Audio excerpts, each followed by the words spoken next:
दोस्तों भोजपुरी के एक ऐसे कलाकार भी हैं प्रमोद प्रेमी यादव, जिनके चलते दोस्तों भोजपुरी दिन प्रतिदिन बदनाम होते चली जा रही है। क्योंकि दोस्तों प्रमोद प्रेमी यादव का कोई ऐसा गाना नहीं जिसमें कोई भी अश्लीलता ना हो, या फिर प्रमोद प्रेमी यादव जिस तरह से फिल्म को गाना को शूट करते हैं उस प्रकार ऐसा लगता है जैसे वो अपने हौस मिटाने के लिए भोजपुरी इंडस्ट्री में कदम रख चुके हैं। लेकिन दोस्तों प्रमोद प्रेमी यादव को चाहने वाले फैंस तो है, लेकिन दोस्तों उनको इतना पत्रकार ज़्यादा गलत निगाहों से देख रहे हैं और फिर जनता उनको दिन प्रतिदिन इंटरेस्ट खत्म करती जा रही है प्रमोद प्रेमी यादव से।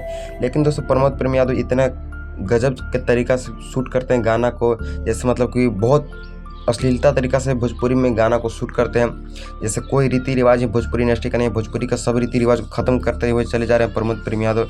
देख सकते हैं इनका बहुत सारा वीडियो भी वायरल हुआ है, जैसे डांस करते समय किसी को क्या कैसे डांस करना वो पता नहीं इनको, जैसे तैसे डांस करके निकल जाते हैं। और दोस्तों ये गाना गाए थे होली सॉन्ग दोनों मुड़ी के नमस्ते, जिस गाना पे रील्स बनाते हैं, रील्स में पता न क्या क्या करते, जिस पे दर्शक बहुत ज़्यादा बवाल भी उठाते हैं और बहुत ज़्यादा पत्रकार लोग मीडिया लोग इन पे सवाल भी पूछे थे प्रमोद प्रेमी यादव जी से।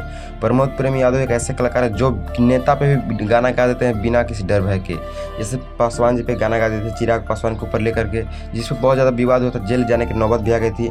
जिस प्रकार प्रमोद प्रेमी यादव के हरकत देखकर जनता इनसे बहुत ज़्यादा नाराज़ है और जनता प्रमोद प्रेमी यादव को भोजपुरी इंडस्ट्री से हटाना चाहती है। लेकिन दोस्तों प्रमोद प्रेमी यादव अभी भी गाना गाते हैं और प्रमोद प्रेमी यादव की इसी हरकतों की वजह से लोग ऐसा अफवाह फैला रहे हैं कि प्रमोद प्रेमी यादव का दर्शकों के दिल से निधन हो गया। यानी प्रमोद प्रेमी यादव का दर्शक जो जिंदा था वो दर्शक का निधन हो गया प्रमोद प्रेमी यादव के इस गाना के चलते। लेकिन दोस्तों प्रमोद प्रेमी यादव के साथ चैनल फैंस वीडियो को लाइक कर दीजिएगा, चैनल पर नए हो चैनल को भी सब्सक्राइब कर दीजिएगा। जय हिंद जय भारत।